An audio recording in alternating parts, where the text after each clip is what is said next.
하나님의 말씀 보도록 하겠습니다. 하나님 우리에게 주신 말씀은 계시록 1장 3절입니다.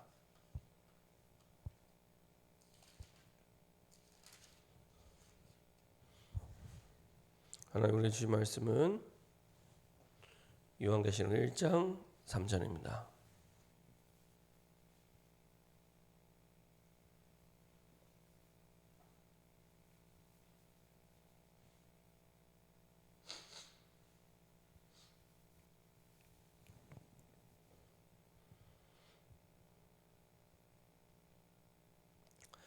계시록 1장 3절 다 같이 한 목소리로 합독하도록 하겠습니다.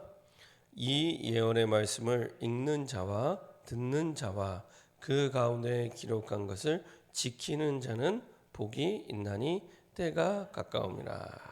아멘. 제가 한번 기도하고 말씀 나누도록 하겠습니다.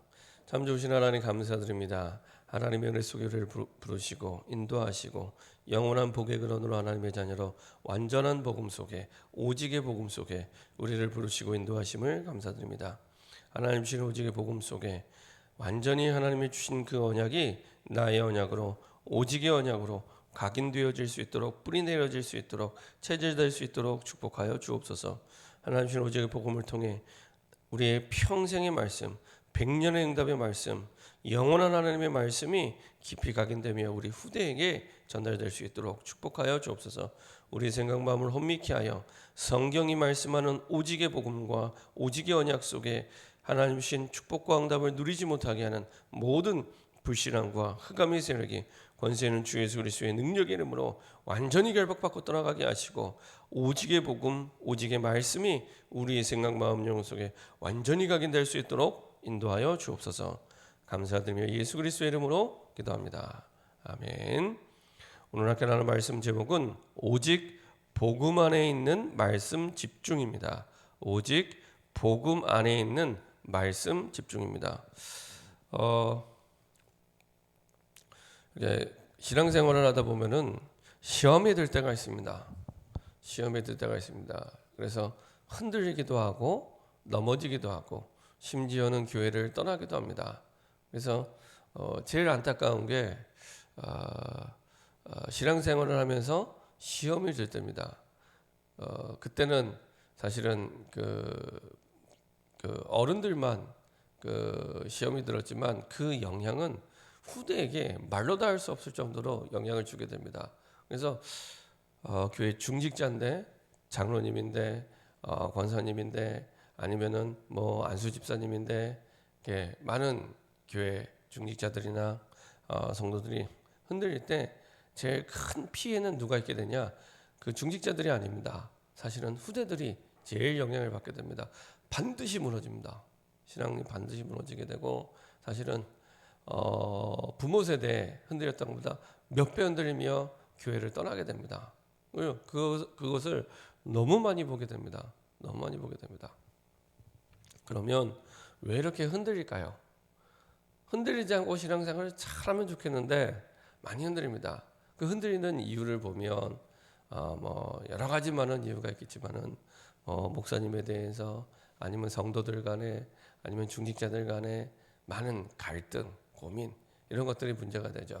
어떤 경우에는 피해를 보기도 하고요. 어떤 경우에는 굉장히 고통을 당하기도 합니다. 근데 성경에서는 거기에 대해서 사실은 사람에 대해서 아니면은 여러 가지 일에 대해서 문제에 대해서 그것이 갈등의 원인이 되고 피해의 원인이 되는 것처럼 말하지 않습니다. 중요한 것은 정말로 그 사람의 인생에 있어서 하나님이 주신 그 복음이 정말로 그 사람에게 오직 복음으로 답을 갖고 있는가? 그리고 그 오직 복음 안에서 내 평생에 하나님이 내게 주신 절대 목표가 있는가? 오직의 목표가 있는가? 이게 없습니다.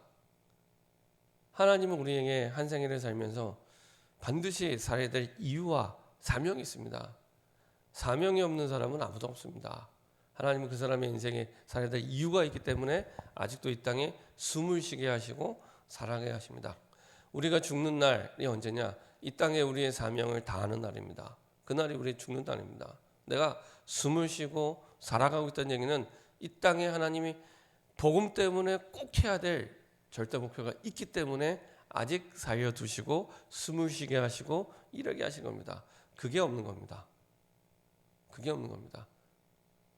그래서 많은 다른 일들에 우리 인생을 낭비하며 사단에게 완전히 300% 속게 됩니다.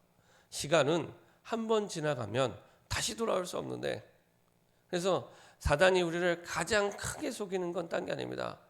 우리의 마음을 빼앗고 생각을 빼앗고 갈등하고 싸우고 고민하게 만들면서 가장 중요한 하나님의 일을 못하게 만들고 시간을 낭비하게 만드는 겁니다. 시간은 계속 흘러가고 있으니까요. 그렇죠? 점쟁이가 아니더라도 확실하게 말할 수 있는 건 죽는 날이 옵니다.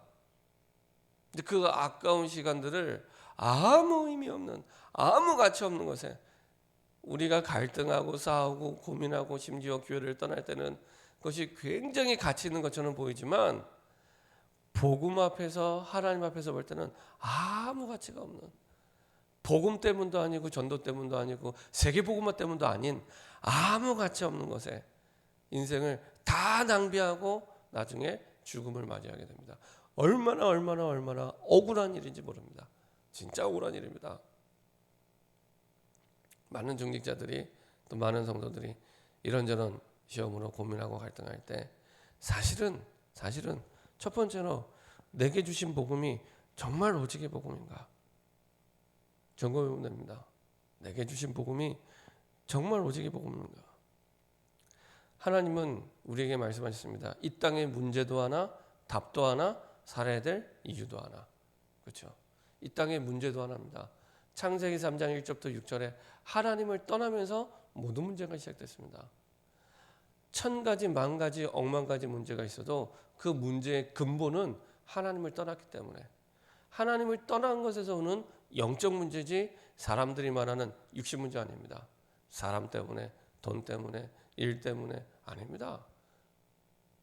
그 사람은 그 문제가 아니더라도 다른 문제 때문에 또 흔들립니다. 문제의 종류만 바꿔가면서 평생 흔들립니다. 이 문제만 해결되면 될 것 같다고요? 아니라니까요.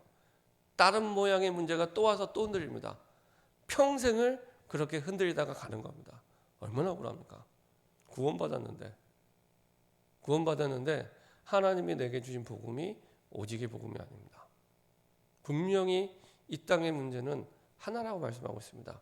우리는 뭐 인생 문제 70% 돈 문제, 뭐 미래 문제, 직업 문제, 뭐 IMF 문제, 뭐 코로나 문제 아니라니까요. IMF가 가고 코로나가 가고 코로나 다음에 또 다른 문제 안 올 것 같습니까? 아닙니다. 또 옵니다. 그러면 늘 문제에 잡혀서 평생 살아가게 돼요. 그걸 보고 노예라고 얘기합니다. 이스라엘 백성들이 애굽에 노예됐던 것처럼, 이스라엘 백성들이 바벨론에 포로됐던 것처럼, 이스라엘 백성들이 로마의 속국이 됐던 것처럼 나라만 바뀌고 모양만 바뀌고 계속 노예 생활을 하게 되는 겁니다. 그러다 가는 겁니다. 안타깝습니다. 정말 안타깝습니다. 그래서 복음이 오직 복음이 되려면 이 문제의 원인도 하나, 그래야 답도 하나가 나옵니다. 그래서 그리스도가 아니라 오직 그리스도를 성경에서는 계속 말씀하고 있구나. 요한복음 14장 6절, 내가 곧 길이요 진리요 생명이니 나로 말미암지 않고는 아버지께로 올 자가 합니다. 문제가 있을 때 다른 답이 없습니다. 길이요 진리요 생명, 유일한 길, 유일한 진리, 유일한 생명. 사도행전 4장 12절, 베드로가 제대로 깨달았죠. 다른 이로서는 구원을 얻을 수 없나니 천하 인간의 구원을 얻을 만한 다른 이름을 우리에게 주신 일이 없다. 다른 길 없다. 이 길만이 살 길이다. 분명하게 말씀하고 있습니다. 성경 전체의 66권에 분명하게 말씀하고 있습니다. 그렇죠? 이스라엘 백성들이 430년의 노예에서 빠져나갈 수 있는 길은 유월절 그 어린 양의 피밖에 없습니다. 다른 길이 없습니다. 다른 길로 빠져나온 게 아닙니다. 9가지 재앙을 내려도 못 빠져나오다가 드디어 10번째 재앙. 그때 유월절 피를 바른 그 이스라엘 백성들은 재앙이 넘어가고 출애굽하게 됩니다. 다른 길이 없습니다. 그래서 유월절을 기념일로 만들어서 평생 영원히 기념하라고, 잊지 말라고, 그 길만이 살 길이라는 겁니다. 정말로 문제도 하나 답도 하나, 이게 성경이 말하는 복음이요 진리가 맞다면 살아야 될 이유도 하나입니다. 살아야 될 이유도 하나밖에 없습니다. 전 세계 모든 사람들이 이 복음을 몰라서 고통당하는구나. 코로나 때문에 고통당하는 게 아니고 그건 드러난 거고, 코로나 때문에 고통당한 게 아니고 이 복음을 몰라서 코로나가 고통이 될 수밖에 없구나. 그렇죠? 예수 믿는 사람이, 정말로 오직의 복음이 있는 사람이 코로나 때문에 고통당하는 게 아닙니다. 코로나가 오히려 복음 증거할 수 있는 좋은 발판이 되죠. 똑같이 코로나가 왔는데 다르다니까요. 오직 복음을 붙잡은 사람은 모든 문제를 바라보는 해석이 달라지게 됩니다. 문제도 하나, 답도 하나, 내가 살아야 될 이유도 하나. 그 속에서 오직의 내 인생에 세계복음을 두고 꼭 해야 될 말씀이 정리되기 시작합니다. 말씀이 편집되기 시작합니다. 어느 날 제가 가장 어려울 때 하나님이 이렇게 깨닫게 하시더라고요. 맞다. 하나님의 결론은 다른 게 없구나. 마태복음 24장 14절. 모든 민족에게 이 복음이 증거된 이후에야 끝이 오리라. 성경은 분명히 끝을 말씀하고 있습니다. 하나님의 결론을 말씀하고 있습니다. 이게 내 인생의 결론으로 붙잡으면 되는구나. 그렇죠? 내 인생의 결론. 이게 하나님의 결론이구나. 모든 민족에게 복음이 증거된 이후에 끝이 오리라. 그래서 하나님의 결론은 세계복음화입니다. 세계복음화. 그게 내 인생의 결론이 되면 되겠구나. 그러면 그 인생의 결론을 두고 내가 붙잡아야 될 내 인생의 본론, 내 인생의 본론, 세계복음화를 이루는 예수제자, 세계복음화를 이루는 전도제자, 이게 내 인생의 꼭 해야 될 사명이요 절대 목표요. 그게 내 인생의 본론이구나. 그렇죠? 이게 정리되기 시작합니다. 오직의 복음 안에서 오직의 말씀이 세계복음화를 두고 정리되기 시작합니다. 그리고 그 외에 모든 것들은 다 지나가는 서론이구나. 다 지나가는 서론입니다. 뭐 큰 문제, 작은 문제, 어려운 문제, 쉬운 문제, 많은 일들이 있는데 다 서론이구나. 아무것도 문제되지 않는구나. 이렇게 말씀이 정리되고 마음에 정리가 되니까 그 다음부터는요, 시험에 들어야 되는데 시험에 안 들어요. 내 인생이 분명한 절대 목표가 선명하게 정리가 되니까 분명히 시험 들어야 되는데 시험이 안 들어요. 그렇지. 전도와 선교와 세계복음화 아무 상관없어요. 세계복음화를 이루는 전도제자와 아무 상관없어요. 다 지나가는 겁니다. 다 지나가는 겁니다. 뭐 어려운 거 쉬운 거 그런 게 점점 사라지더라고요. 없습니다. 뭐 나쁜 일 좋은 일 그런 거 없습니다. 다 지나가는 겁니다. 그래서 사람들이 나를 힘들게 해서 나에게 나쁜 말을 해서 아니면 내게 여러 가지 상처를 줘서 내가 시험 들고 떠나고 그것 때문에 떠나는 게 아니라 내 인생의 오직의 복음이 정리가 안 됐고 그리고 내 인생에 꼭 해야 될 오직의 말씀이 정리가 안 됐기 때문에 내 인생에 꼭 이루어야 될 하나님이 내게 허락하신 절대 목표가 없기 때문에 계속 흔들리는 겁니다. 계속 흔들리는 겁니다. 문제가 한 곱이 지나서 사라질만 하면 또 흔들리고 문제가요 모양만 바뀌어서 또 옵니다. 이것만 해결되면 좀 인생 살 것 같은데 라고 생각하는데 진짜 해결이 되면 다른 것 때문에 또 흔들리고 계속 그걸요 너무 많이 봐왔습니다. 그래서 이게 문제가 와서 이 사람의 인생이 흔들리는 게 아니고 이 사람의 인생에 하나님의 소원을 두고 이루어야 될 절대 목표가 없구나. 그 너머의 절대 목표가 없는 겁니다.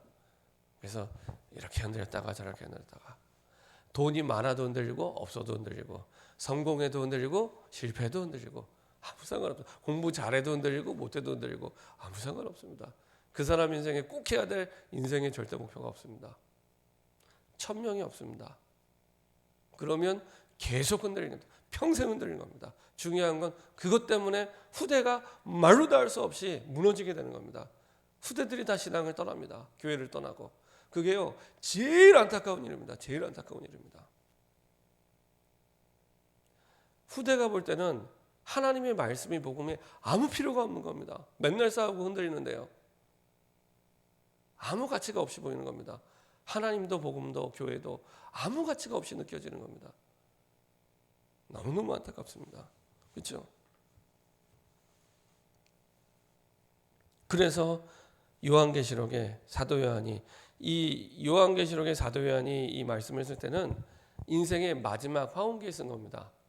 12제자 가운데 11명이 순교를 하고 마지막에 반모섬에 이제 사도 요한이 이제 글을 남기게 됩니다. 계시를 받아서 글을 남기게 되는데 사실은 백발이 성성한 90세가 넘은 사도 요한이 본인의 모든 인생의 많은 응답들, 예수님이 살아생전에 있던 모습, 그 많은 증거들, 그 다음에 사도행전에 그리고 여러 가지 많은 사도들의 증거들을 봤던 내용들을 다 보고 나서 정리한 내용이 요한계시록입니다. 그때 1장 3절에 있는 말씀대로 이 예언의 말씀을 읽는 자 듣는 자 그 가운데 기록한 것을 지키는 자는 복이 있나니 때가 가까움이라.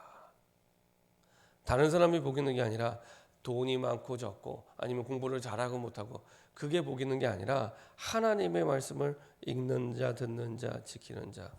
이 속에서 내가 복음을 오직으로 붙잡고 그 속에서 내 인생에 꼭 이루어야 될 천명을 하나님이 내게 주신 사명을 오직의 말씀으로 듣고 읽고 지키는 자, 그 사람에게 진짜 복이 있게 됩니다. 그래서 저 여러분들이 내 인생에 내게 주신 나를 구원하신 생명의 복음이 오직으로 그 속에 내 인생에 꼭 해야 될 천명이 내 인생의 절대 목표로 하나님의 말씀으로 정리될 때 그때부터 100년의 응답 정도가 아니라 1000년의 응답, 영원한 응답의 주역으로 응답받고 쓰임받을 줄 믿습니다. 이렇게 응답받는 저와 여러분 되기를 소원합니다. 합심해서 한번 기도하겠습니다. 합심해서 한번 기도하겠는데요. 하나님, 나를 살리신 생명의 복음이 그냥 복음이 아닌 오직의 복음으로 내 인생에 답이 되게 하시고 결론이 되게 허락하여 주옵소서.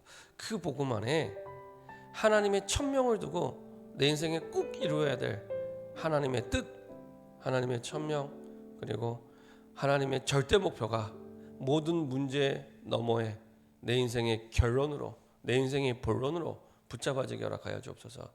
그래서 그 하나님의 결론과 본론 이외의 모든 것들은 다 지나가는 것임을 깨닫게 하시고 사단에게 더 이상 속지 않게 하시고 사단에 노예되지 않게 하시고 사단에 포로되지 않게 하시고 한 번밖에 없는 인생, 아무 의미 없는 일에 아무 가치 없는 일에 허비하고 낭비하지 않게 하시고 오직 하나님의 천명의 목표를 두고 하나님이 주신 내 인생의 절대 목표를 두고 주저하지 않고 망설이지 않고 이유되지 않고 핑계대지 않고 달려가는 전도자의 길을, 전도자의 여정을 걸어가게 허락하여 주옵소서. 합심해서 한번 기도하도록 하겠습니다.